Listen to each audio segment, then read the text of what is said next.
will the mediator suggest to the father of my children, this is the person I assume she's going into mediation with, to get a job in order to help support our kids, because right now he's relying on his mom's income?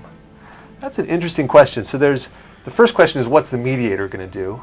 And then the second question is, what would a court do about the fact that his mother is really supporting him? So what do you think about the mediation side?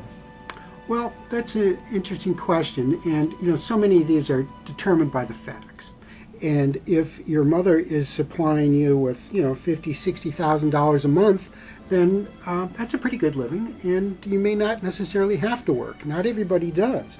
But if then again he's bleeding his mother to support his children, that can't go on. Right. So you have to be realistic, and you have to help people to raise their sights. When you get involved in this sort of stuff, you get really narrow in your focus, and you're thinking about this thing, and you're thinking maybe one move ahead, and you got to say, okay, let's raise those sights. Let's start thinking about the future in 10, 12, 15 moves ahead.